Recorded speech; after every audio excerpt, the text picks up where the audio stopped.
kind of a different video today. I'm here to talk about the Tritone Worksheet Swatch Book that was created by Jennifer and Steve Stay from Coloring Bliss. I was sitting on my couch working on it, and then I thought about it. I said more people really need to see this so they can understand how this works if you haven't been to their channel. Second, to talk about the importance of swatching out your colors, because when we are working coloring and doing stuff, we need to make sure we pick that right color kind of right away, and as opposed to thumbing through all of our colors, we want to get those colors right away so we can or choose a trio or whatever that you need to do. And so I wanted to show you this swatch book that they created. This is their design. I'm not an affiliate. I'm not anything except somebody who uses their products. So this is the Blick Studio Marker Swatch Book. And so in one of the previous videos, I showed you that I had purchased the collection of Bliss Blick markers, and I got the original 90 something set, and then I went back in and I got the 40 something set. So I have all 140, I think, two markers, and I really like using these markers. It could be because I have a smaller hand and the feel of them feels good to hold. I have Copics also, and the barrel for Copics is this oval as opposed to this hexagon, octagon, whatever it is shape, and because of it, it feels good to hold because of the divots for some reason. I don't know.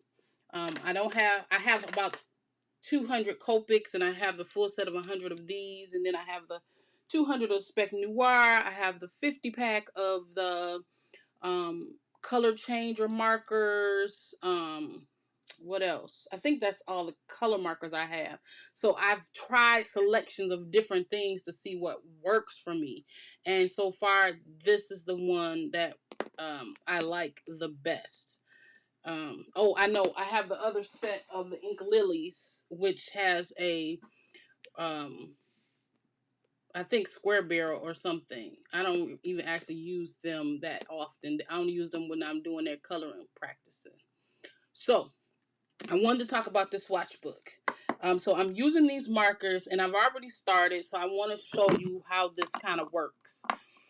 This is the color wheel that comes in it, and it's almost true to the color of the Blick markers.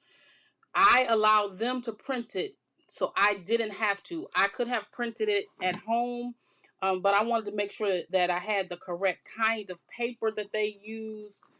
Also, I wanted to make sure that their colors were closer to the Blick colors than me trying to figure it out myself.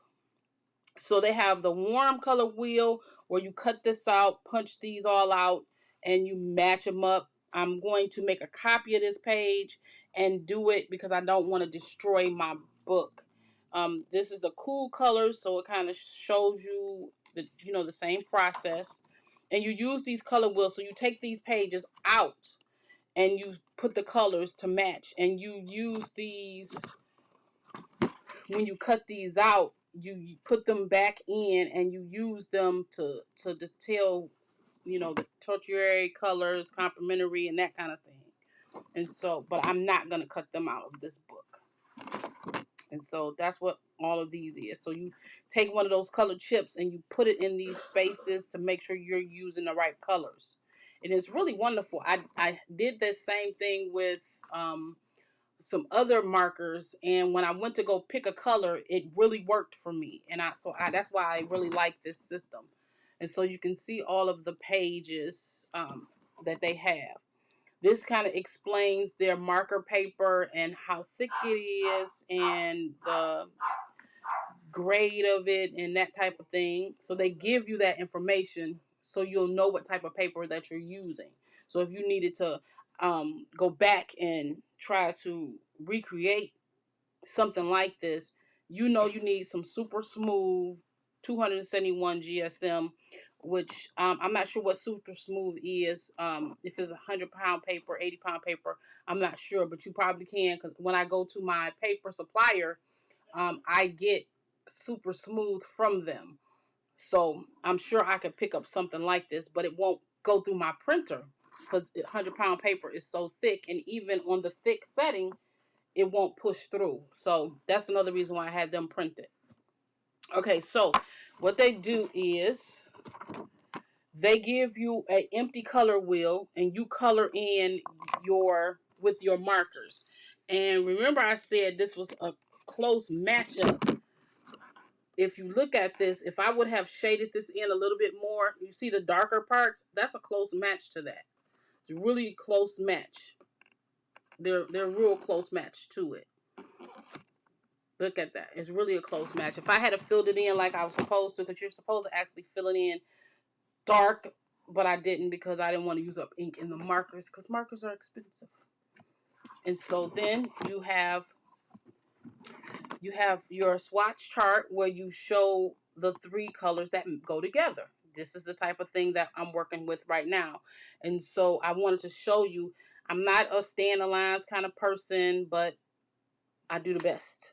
And so right now, all I'm doing is, what I do is I take one marker for the this video. I'm using two, but I usually only take one marker, and I fill this in and with the color, just like that.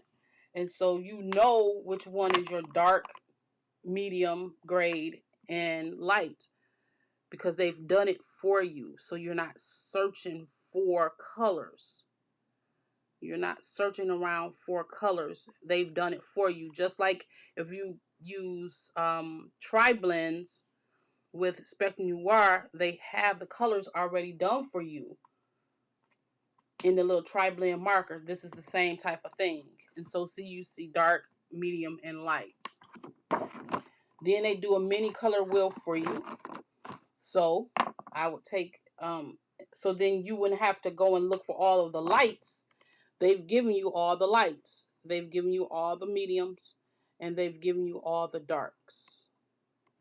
This also helps you determine if you even like the feel of the markers, because you get the opportunity to swatch them out. And so that's the light color wheel. The mid-tone color wheel is that big one. And so this is what the mid-tone color wheel looks like. And then by the time I'm done, I would have been used all of the markers in the set for swatching. Not all markers make it onto the color wheel, of course, because they're giving you an example of some dark, mediums, and lights that go in the color wheel. That's what they're trying to show you, what dark, medium, and light color wheel would look like. So if you're doing a project and you only need the lights, you don't need the light, medium, and dark, you can go straight to that, and I can pull whatever color in the cross or however. So if I go straight across, I know that this 337 and this lilac 040 is my complementary colors that go together, that type of thing. Okay, and then we have this little bitty color wheel, and what this one is used for, and she told us about this. What she does is, these are the colors that you pick out the most, right? That you know that these three colors go together. And so when you set up your bag or your tray or however it is that you use them, you can pull this out, put it right in your bag with it, and you know the three colors to pull. And put them next to each other so you don't have to look for them. And this will tell you exactly what it is. This is my problem with this right here. I wear progressives. And so I need to look at this with a magnifying glass because the writing is so small. It's tiny. They may need to do this in a strip this way and make them a little bit bigger, because this is so tiny. I mean, I can see it, but I can't see it, if you know what I'm saying. It's tiny. Then you get to these pages where you get the tricolor blend system. And so this is what colors look like side by side. And so that's what you do. And you do this to every color in that tricolor blend. And you match up and you can see the colors. And so I can see side by side if this will blend together, whichever color it is, if it'll work together. And you do that all the way through on every single page. It's going like that all the way through. And you going by each color families in the blues, the blue violets, the violets, and these are all in your color wheel. All of these colors are the colors in your color wheel. Okay. And so this book takes time to actually do. It's not a quick fix, quick thing. It's going to take you some time. So do like me, go sit on in your chair on the couch, relax, and do a little bit at a time, which is what I do. And then when you get to the back page, all of the colors you can swatch out now. So then you can see what the colors look like. You can see how they absorb in the paper. If you look at this, how they're absorbing. That's how I know if I'm putting enough down, which I generally do not because I don't want to use up a bunch of ink. But each one is, if you see the squares, the different squares, you can tell which ones is light, medium, and dark based off the color picks that they did for this. You can tell which ones it goes with what family. And they have them in like order. I think they're in numbered order, are they? Maybe not. I'm not sure how they do this part. I was trying to find my color 418. Is that 49? Yeah, so this is 49. So then this gives you enough ability to see what they look like in a greater swatch. So if you just needed to see them swatched out, you would use these back pages so if you're not trying to match up a tricolor or something and you need to pick out a color and match it, this is a big enough square that you can match up colors that you need. And so if I had to take this and find a color that would match, I can go straight to it like that. Okay. And so this is 49. I need 418. It's here, pale green. And you can use either side to do this with. I use both sides to fill in because it's such a great amount of space. Blick markers do have refills. I do refill my markers when they need it. I haven't had a chance to buy any refills because this is the first real opportunity, except some little minor coloring, that I have used these markers. You can see how it's really soaking in the page right away. This paper is really a good choice to use. It's really soaking it in, and you can tell that I did a good job because of the saturation of the paper. You can tell that I did a good job kind of laying that color down. And because this paper is really a thicker paper, it's not bleeding through onto the next sheet. It's going through. So you can see I really lay that color down on there. And so you'll see a true representation of that color. Okay? And then in order for me to fill them, I fill them, my markers, my Blick markers, the same way I fill my Copic markers. I have this little weight measure thing. It's a scale. and you just put your marker up there. It'll tell you the weight, and the marker usually is a standard. I'll use a full one as opposed to an empty one or whatever, and it'll tell you the grams, and then you just drop it in the way you do with the same way you do Copics. You can pull this out straight out, drop some in, or you can drop it on the tip, which sometimes I do drop it on the tip. Make sure when you're filling these that you open both sides so it's an even flow when you're filling it. I didn't do that on one of my markers when I filled up my Copic, and I overfilled it. As soon as I put it to the paper, it dripped right out of the bullet end, and that was my fault because I didn't have both sides open for it to drip. So our normal Crafty Sunday looks a little bit different with me doing a project, but because I've been working on my DPS Summer on the Block Party projects and my swatch book, that's why I wanted to show you this while I was working on it, because I mentioned it before, and I didn't want to bring in another project and try to kind of break the flow. Today's week project on Thursday for Summer on the Block is picture frame. Is that what it's called? Shadow box frame. We're making a shadow box frame and a little treat box.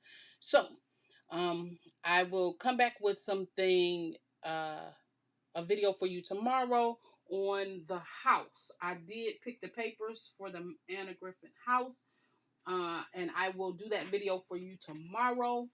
Um, because I'm working on this swatch book, and as soon as I get tired of doing this, I'm going to kick it to the curb and do something else, and then I'll come back later because I just leave it on my coffee table until I'm done. So thank you so much for joining me. I appreciate you. Look into Coloring Bliss and their swatch books. They're really wonderful. If you want to, you can actually join their membership and print out all of the swatch books they have. I did that with some other ones, and I actually made my own books. Like, I bought this one for them because it was a marker book, but I did take the time to make my own books.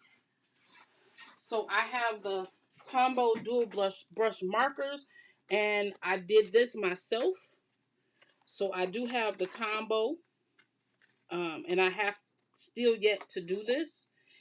So I have to do this one. So I'm going to do this, and I bound it with my cinch machine. And this is like a clear sheet on the top, and I did the same thing. And this is going to be for my tri markers. I haven't started on this one because I have to pick all the color sequences myself, and that's a lot, and that's why I'm not doing it right now. But you can bind them yourself with your cinch machine and not have to worry about purchasing them directly from them. But I did this because I wanted this specific kind of paper. So thank you so much for joining me today on Crafty Sunday. It's a little bit different, and I will see you in the next one.